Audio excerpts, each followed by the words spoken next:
जय हिंद। आज हम जो है सूरदास के पद पढ़ाएंगे।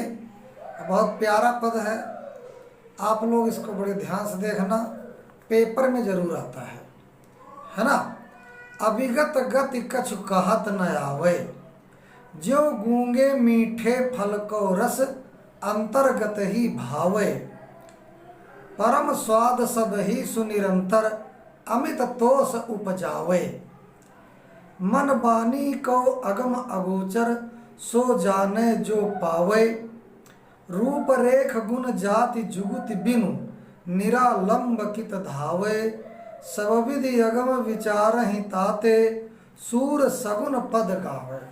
अब देखिए यहाँ पर जो लिखा है अभिगत, अभिगत माने विगत, अभिगत निराकार है ना, जिसका कोई आकार न हो, अभिगत। असीम माने क्या होता? सीम माने होता सीमा, लिमिट। असीम माने जिसकी सीमा न हो, अपार, अमित है ना। और तोष माने क्या होता है? संतोष। तोष माने संतोष। अगम अगोचर, अगम माने पहुंच से बाहर, गम माने जाया जाए, अगम माने जहाँ पहुंचा न जाए। अगोचर माने जो दिखाई न दे, इंद्रियों से परे। जुगुति माने क्या होता है? जुगुति माने उपाय। निरालंब, निर्धन आलंब यानी बेसहारा। आलम माने सहारा होता, निरालंब माने बेसहारा। धावे माने दौड़े।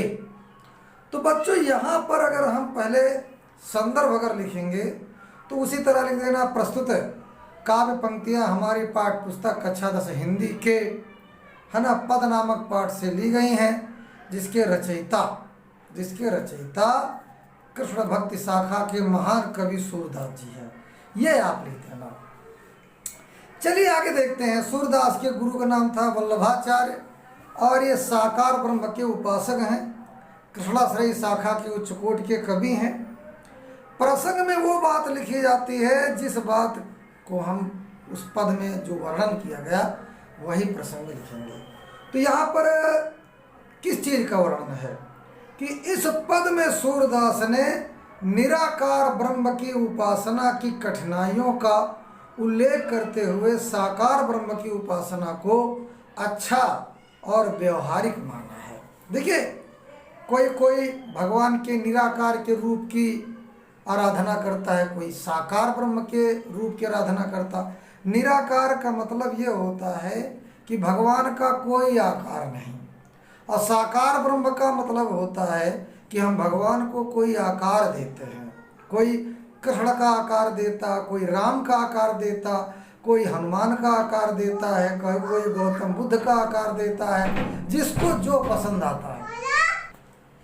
तो सूरदास जी भगवान कृष्ण की आराधना करते थे। ये कृष्णाश्रयी के उच्च कोटि के कवि थे और सूरदास की जो भक्ति है वो साकार ब्रह्म यानी साकार ब्रह्म के उपासक थे।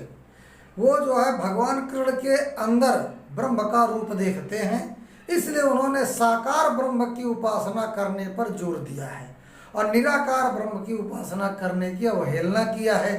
निराकार ब्रह्म की उपासना करने पर तमाम कठिनाइयाँ आती हैं, तो यहाँ पर उन्होंने उन कठिनाइयों का वर्णन किया है।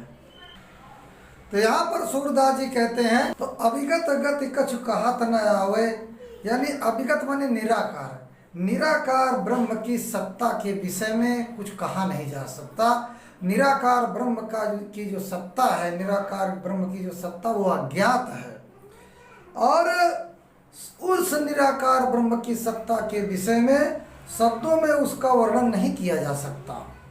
जिस प्रकार जो गूंगे मीठे फल को रस अंतर्गत ही भावे, जैसे गूंगा, जिस प्रकार गूंगा आदमी मीठा फल खाता है तो उसके रस का भीतर ही भीतर आनंद लेता है, उसे वो बता नहीं सकता कि हमें ये फल कितना मीठा है। उसी प्रकार निराकार ब्रह्म के वाणी को, निराकार ब्रह्म के स्वरूप को वाणी से व्यक्त करना कठिन है ना। परम स्वाद सब ही सुनिरंतर, अमित तोष उपजावे। क्योंकि वह ब्रह्म, वो निराकार ब्रह्म, ये हाथ पैर शरीर यानी इस इंद्रियों की वो पहुंच से बाहर है। हम शरीर के द्वारा निराकार ब्रह्म को नहीं पा सकते हैं, क्योंकि उसे न देखा जा सकता है। और मन वाणी को अगम अगोचर सो जाने जो पावे। अगोचर माने जो दिखाई न दे, कि मन वाणी को अगम अगोचर, क्योंकि वो ब्रह्म इंद्रियों की पहुंच से बाहर है और न उसे सुना जा सकता है। सो जाने जो पावे, न उसे छुआ जा सकता है। और इसकी अनुभूति केवल उसी को हो सकती है जो उसे पा चुका है। निराकार रूप रेख गुण जाति जुगुत बिन, निरालंब कित धावे। उसकी कोई रूप रेखा नहीं है, निराकार ब्रह्म की कोई रूप रेखा नहीं। निराकार ब्रह्म का न तो कोई रूप है और न कोई निश्चित विशेषता है, न कोई आकार है ना, और न कोई उसकी जाति है। कहना गुण जाति जुगुत बिन, कोई उपाय नहीं कि हम उसको पा सकें, न उसको प्राप्त करने का कोई उपाय है ना। निरालंब कित धावे, ऐसी स्थिति में उसे प्राप्त करने के लिए बिना किसी आधार के कहाँ दौड़ा जाए, कहाँ उसको पाया जाए। इसलिए सबविध यगम विचार ही ताते सूर सगुन पद गावे।